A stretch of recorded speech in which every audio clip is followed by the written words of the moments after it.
할렐루야. 서로의 평강의 복을 교훈하는 마음으로 샬롬 인사 나누시기 바랍니다. 샬롬. 샬롬. 우리 한 번밖에 없는 우리 인생이 가치 있는 인생이 되는 길이 어디에 있을까요? 그것은 바로 우리가 하나님께 쓰임받는 그릇이 되는 것입니다. 무슨 목적, 무슨 용도로 우리가 하나님 앞에 쓰임을 받을 것일까요? 그것은 바로 영혼 구원과 인격 변화입니다. 천하보다 귀한 한 영혼을 구원하고 그를 영원히 변화시키는 것이야말로 가장 가치 있는 인생의 목적이라고 할 수가 있겠어요. 근데 어떻게 연약한 나 같은 인생이 천하보다 귀한 다른 한 영혼을 구원시킬 수가 있겠습니까? 주 예수의 이름이 아니라면, 주 예수의 복음이 아니라면. 세상에 제일 변화되기 어려운 것이 사람이 마음보, 심보라고 하는데, 나 같은 인생이 어떻게 다른 사람의 인격을 영원히 변화시킬 수가 있겠습니까? 성령이 함께 하시지 않는다면, 말씀이 함께 하시지 않는다면. 한 번밖에 없는 우리 인생이 가치 있는 인생으로서 하나님께 쓰임받는 그릇이 되어 주 예수 이름으로 영혼을 구원하고 성령의 능력으로 인격을 변화시키는 것이야말로 가장 귀중한 목적이 될 것입니다. 그래서 오늘 저는 여러분과 함께 어떻게 하면 우리가 하나님께 쓰임받는 그릇이 될 수 있을 것인가를 생각해 보고자 합니다. 첫째로, 하나님께서는 어떤 그릇을 쓰시는가? 하나님은 깨끗한 그릇을 쓰십니다.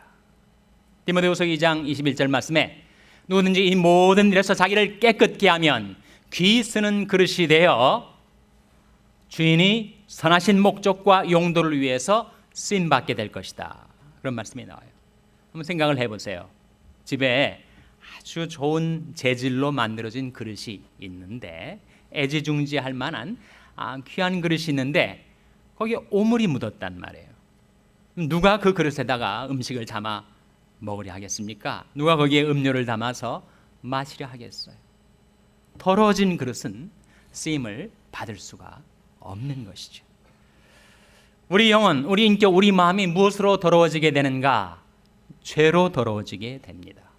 죄는 언제 성립되게 되는가? 죄는 바깥으로부터 오는 시험하고 내 안에서 오는 욕심이 만날 때 죄가 성립이 됩니다.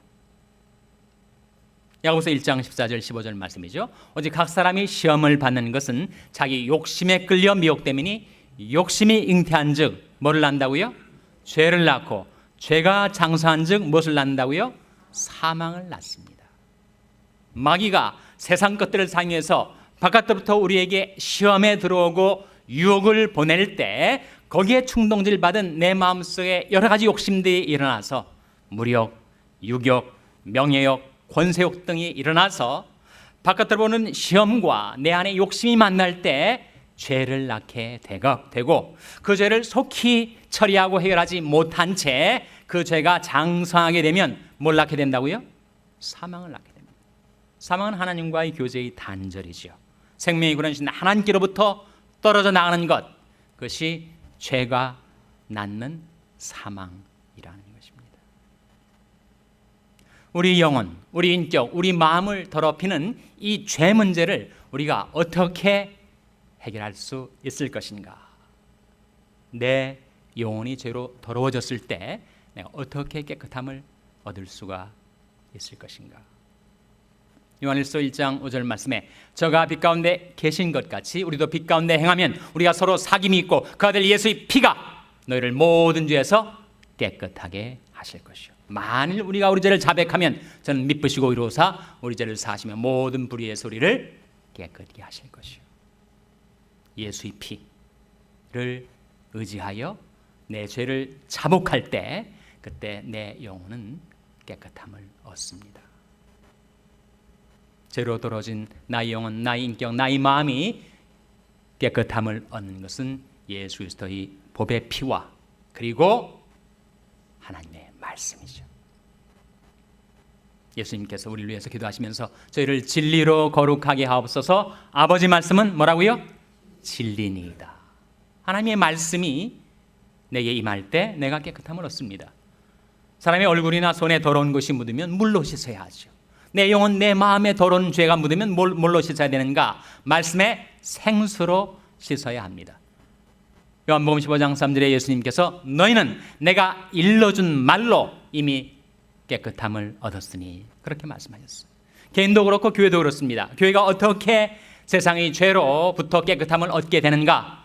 에베소 5장 25절에서 27절 말씀에 이는 곧 물로 씻어 말씀으로 깨끗하게 하사 거룩하게 하시고 자기 앞에 영광스러운 교회로 세우사 티나 주름 잡힌 것이나 이런 것들이 없이 거룩하고 흠이 없게 하려 하심이니라. 개인이든 교회든 우리가 더러운 죄에서 깨끗함을 얻게 되는 것은 예수의 피와 하나님의 말씀을 의지할 때 우리는 정결함을 얻게 된다는 것입니다. 우리가 다 하나님 앞에 쓰임받는 그릇이 되기를 원하는데 하나님께서는 깨끗하지 못한 그릇은 쓰시질 않고 깨끗한 그릇에는 능력을 부어주십니다. 성결이 능력을 담아내죠. 고린도서 4장 7절 말씀에 우리가 다 질그릇과 같은데 하나님께서 우리 안에 보배로우신 예수 그리스도를 두셔서 연약한 우리 인생이 주 의지하여 강건함을 얻게 하셨는데 우리 그릇을 깨끗하게 준비할 때 하나님께서 거기에 성령과 능력을 부어주실 줄로 믿습니다. 둘째로 우리가 어떻게 하나님께 쓰임받는 그릇이 될 것인가? 튼튼한 그릇이 되어야 합니다. 디모데후서 2장 1절 말씀에 내 아들아 그러므로 내가 그리스도 예수 안에 있는 은혜 속에서 강하고 라는 말씀이 나와요. 은혜 속에서 강하여지라 하신 말씀이죠.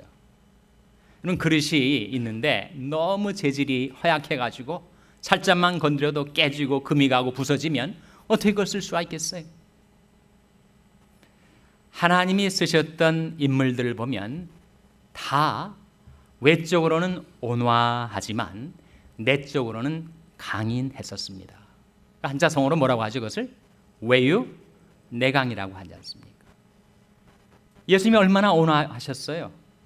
그러나 예수님은 강인한 분이셨습니다. 모세는 그 온유함이 지면에 승한 자였지만 이런 모세가 허약하고 나약한 인물이던가요? 강력한 사람이었습니다. 우리가 동시대를 살았지는 않았지만 두 사람의 인물을 비교하게 되는데 하나는 야곱이라는 인물이고 하나는 요압이라는 인물이에요. 야곱은 아브라함 이삭의 자손이고 요압은 바로 다윗 왕조 시대의 장군이었죠. 야곱은 흠결이 많았습니다. 결함도 많고 허물도 많은 사람이었어요. 요압은 뛰어난 인물이었습니다. 당대의 최고의 군사 지도자였어요. 근데 요압이 강해진 것은 스스로 강해진 것이었습니다. 그리스도 예수 안에 있는 은혜 속에서 강하지 않고 하나님이 손 안에서 단련받고 변화되고 하나님이 강력한 손으로 세움을 받은 것이 아니라 스스로의 인간적인 능력과 열심으로 스스로를 강성하게 만들었던 인물이었습니다. 그래서 다윗이 그런 말을 했어요. 나는 이 수르야의 아들을 너무 다루기가 어렵다. 세 아들이 있었습니다. 그 중에 요압이 맏형이었어요. 요압이 강해진 것은 하나님이 은혜 속에서 강해진 것이 아니라 스스로를 강하게 만들어서 결국 요압은 비참한 최후를 맞이하고 몰락을 하게 됩니다. 반면에 야곱은 더 인간적으로는 결함도 많고 허물도 많았지만 그는 하나님 없으면 살 수 없는 사람이었어요. 야복강가에서 자기 환도뼈가 위골되는 것도 모르는 채 하나님이 축복을 베풀어 달라고 하나님께 매달려 부르짖었던 기도의 사람, 믿음의 사람이었습니다. 야곱은 재질이 강한 사람이었어요.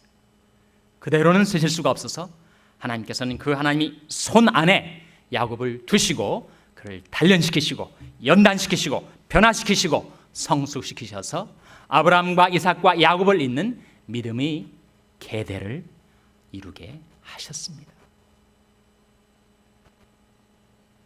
하나님 앞에 쓰임받는 그릇이 되기 위해서는 우리는 강해져야 되는데, 몸이 약해져도 우리가 할 수 있는 기도밖에 없지 않습니까? 몸이 약해지면 기도밖에 못해요. 물론 기도는 중요하죠. 또 기도를 통해서 봉사할 수 있습니다. 그러나 그것 외에는 다른 걸 못합니다. 봉사도 못하고 힘들어서 뭔가를 일을 하지 못하죠. 몸도 강건해져야 하고 우리 심령, 우리 마음도 굳세져야 하는데, 스스로의 열심, 스스로의 의지로서가 아니라 내 아들아, 그러므로 내가 그리스도 예수 안에 있는 은혜 속에서 강하여지라.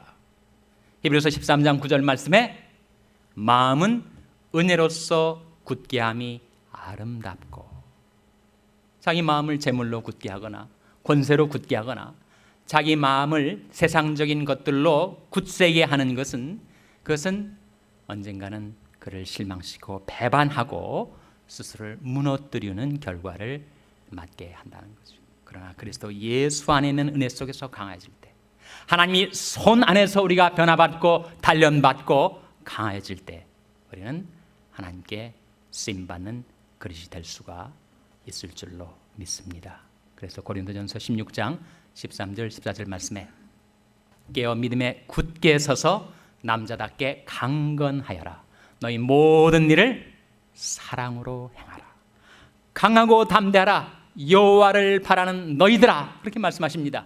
내가 내게 명하는 것이 아니냐. 마음을 강하게 하고 담대히 하라. 두려워 말며 놀라지 말라. 내가 어디로 가든지 내 하나님 여호와가 너와 함께 하느니라. 하나님 우리와 함께 하심을 믿고 그 하나님을 의지해서 질그릇같이 연약한 우리 인생들이 주 의지하여 강건함을 얻게 될 때, 그때 우리가 하나님 앞에 쓰임받는 그릇이 될 수가 있다는 거죠.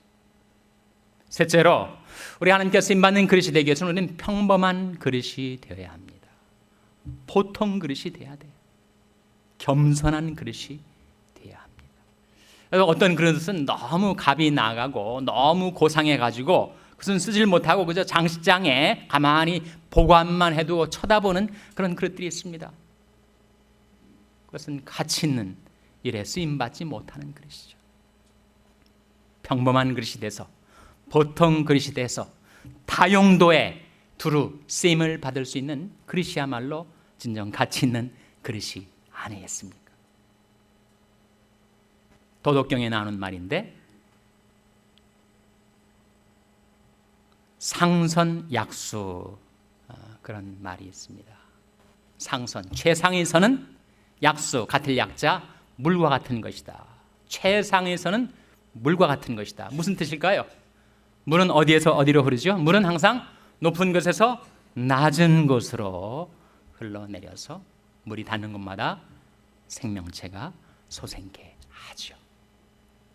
최상의 선은 겸손이라는 겁니다. D.L. 무디도 그런 말을 했습니다. 믿음은 최대의 것을 얻게 해주고 겸손은 최대의 것을 보존케 해준다. 그런 말이 있어요. 우리는 믿음으로 하나님께 얻고 겸손으로 그 얻은 것을 보존할 수가 있습니다. 그러나 내 마음이 자고해지고 교만해지면 받았던 은혜 다 쏟아버리고 말겠죠. 어떤 사람이 텔레비전을 보다가 신안 앞바다에서 고려시대 보물선이 난파된 것을 인양하는 장면을 보았다는 거예요. 야, 저 동네 가면 뭐 고려 청자가 굴러다니겠구나 싶어가지고 내가 한번 가봐야 되겠다. 그래서 신안에 가가지고 왔다 갔다 하다 보니까 어떤 집에 개가 있는데 그 개 밥그릇이 영양없이 고려 청자예요. 그래가지고 주인한테 그 개를 좀 나한테 팔라고, 밥그릇을 팔라고는 못하고 개 좀 팔라고 그랬더니 팔겠다고. 얼마입니까? 100만 원만 내세요. 100만 원 여기 돈은 얼마죠? 1000불이죠. 내겠다고. 그래서 이제 100만 원을 내고 그 개를 산 겁니다. 사고 나서 이제 주인한테 하는 말이, 이제 개 밥그릇은 소용없을 테니까 나한테 끼워달라고 그랬더니 그건 안 됩니다. 이렇게 묻더라는 거예요. 왜 안 됩니까? 그랬더니 지금까지 그 개 밥그릇 때문에 내가 지금까지 개를 100마리나 팔았는데요. 그러더라고요.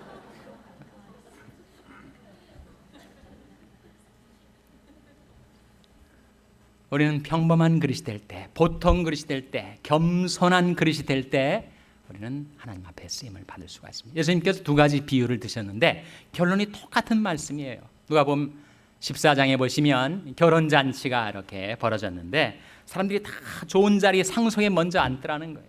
예수님께서 보시고 그렇게 좋은 자리부터 차지하면 나중에 당신보다 더 귀빈이 왔을 때 그 사람한테 자리를 내주고 당신 제 말 속으로 내려가지 않겠소?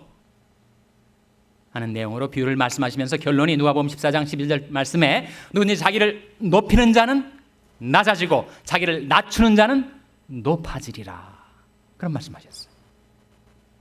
누가복음 18장에 이르러서 또 다른 비유를 말씀하시는데 성전에 두 사람이 기도하러 올라갔다는 거. 한 사람은 바리새인, 한 사람은 세리입니다. 바리새인은 고개를 뻣뻣이 들고 하늘을 향하여 하나님, 나는 이 세리와 같지 않습니다. 나는 11조도 내고 일주일에 이틀 금식을 하고 이 세리와 같은 온갖 죄악을 나는 저지르지 않고 살아왔습니다. 세리는 고개도 못 쳐들고 가슴을 치면서 주여 이 죄인을 불쌍히 여기소서. 그 두 사람을 주님께서 비교하시면서 세리가 바리새인보다 더 의롭다함을 얻어서 성전에 내려갔느니라 하시면서 그 비유 결론으로 누가복음 18장 14절 말씀에 똑같은 말씀. 무릇 자기를 높이는 자는 낮아지고 자기를 낮추는 자는 높아지리라 하셨습니다. 영적인 법칙입니다. 누구도 피할 수가 없어요. 자기를 높아지는 자는 피련코 낮아지게 될 것이고 자기를 낮추는 자는 하나님이 높여주십니다. 교회도 마찬가지. 교회가 겸손한 교회가 될 때 하나님은 들어쓰시지만 교회가 스스로를 높일 때 하나님은 그 교회를 낮추실 거예요. 교회 안에서도 그렇습니다.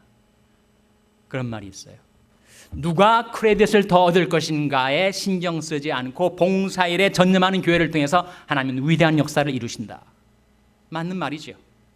누가 더 많은 크레딧을 차지할 것인가를 신경 쓰지 않고 봉사일에 전념하는 그 교회를 하나님은 위대하게 사용하십니다.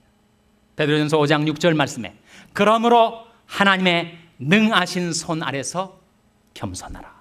때가 되면 너희를 높이시리라. 넷째로 하나님은 어떤 그릇을 쓰시는가? 하나님은 하나님이 용도에 드려진 그릇을 쓰십니다. 오늘 본 말씀 사도행전 9장 15절 같이 읽겠습니다. 15절 말씀 시작. 주께서 가라사대 가라, 이 사람은 내 이름을 이방인과 임금들과 이스라엘 자손들 앞에 전하기 위하여 택한 나의 그릇이라. 이 말씀 속에 주님께서 누구에 대해서 이렇게 말씀하시는 것입니까? 장차 사도 바울 될 사울을 대하여 주께서 가라사대 가라, 아나니아에게 하신 말씀이 이 사람은 즉 바울은 내 이름을 이방인과 임금들과 이스라엘 자손들 앞에 전하기 위하여 택한 나의 그릇이다. 나의 택한 그릇이라. 무지막지하고 다혈질적이고 담즙질이 과격하고 급한 성품이 그 사울을 주님께서 택하셔서 주님이 손 안에 단련시키시고 연단시키시고 변화시키셔서 주 예수의 이름을 일상 모든 사람들에게 전하도록 주님께서 택하여 쓰실 그릇이라고 말씀하시고 계신 거죠. 예수님을 보면 예수님을 따르는 사람들이 동심원을 이루면서 이렇게 사람들이 퍼져갑니다. 12제자가 있었죠.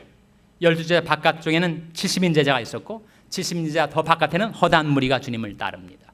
주님이 그 원의 구심점으로 와 계시고 12제자보다 더 작은 서클에, 이너 서클에 세 제자가 주님을 따랐습니다. 세 제자 이름이 누구죠?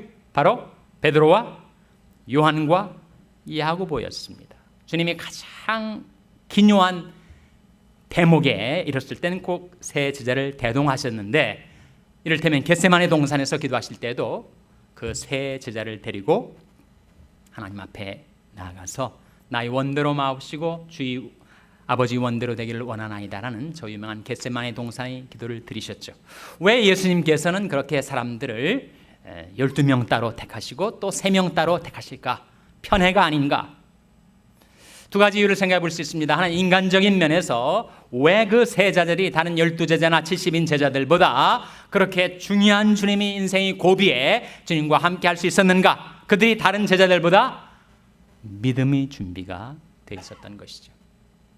그보다 더 중요한 것은 주님의 주권적인 선택이었습니다. 나의 택한 그릇이라. 베드로와 야고보와 요한을 택하시고 그들을 통해서 초대교회를 강력한 하나님의 교회로 세우려 하셨다는 거죠. 실제로 베드로는 반석처럼 초대교회에 쓰임을 받았고 요한과 야고보가 어떻게 놀랍게 쓰임 받은가를 우리는 기억하고 있습니다. 시편 127편 1절 말씀에 여호와께서 집을 세우지 아니하시면 세우는 자의 수고가 헛되며 여호와께서 성을 지키지 아니하시면 파수꾼의 경사함이 허사로다. 하나님께서 집을 세우려 하지 아니하시면, 교회를 세우려 하지 아니하시면 아무리 세우려 하는 인간적인 수고가 있다 할지라도 그것은 헛된 것이고, 여호와께서 우리 가정을, 우리 자녀들을, 우리 성을, 우리 교회를 지켜주지 아니하시면 파수꾼이 눈을 벌겋게 뜨고 아무리 보초를 선다 할지라도 파수꾼의 경사함이 허사로다. 이 말씀은 뭘 보여주는 거죠? 하나님의 주권이라는 거예요. 하나님의 선택, 하나님의 뜻이 선행하지 않은 상태에서의 인간적인 노력과 열심은 결국 허사로 돌아가고 만다는 겁니다. 그래서 로마서 9장 16절 말씀에 그런즉 원하는 자로 말미암도 아니요 다른 박질하는 자로 말미암도 아니요 오직 긍휼히 여기시는 하나님으로 말미암음이니라. 하나님의 목적, 하나님의 용도, 바로 영혼권과 인격 변화를 위해서 자신의 삶을 드린 그 그릇을 택하여 쓰신다 하는 것이죠. 우리 각계의 인생도 그렇고 우리 교회도 마찬가지입니다. 하나님께 쓰임받는 그릇은 어떠한 것인가? 네 가지. 첫째로 뭐라고요? 깨끗한 그릇이 되어야 하죠. 둘째로 무엇입니까? 튼튼한 그릇이 되어야 합니다. 셋째로 평범한 그릇이 되어야 합니다. 넷째로 주인의 용도에 드려진 그릇이 되어야 합니다. 그래서 여러분의 인생과 여러분의 교회가 이렇게 하나님 앞에 택함받고 쓰임받게 되시기를 주님의 이름으로 축원합니다. 기도하시겠습니다.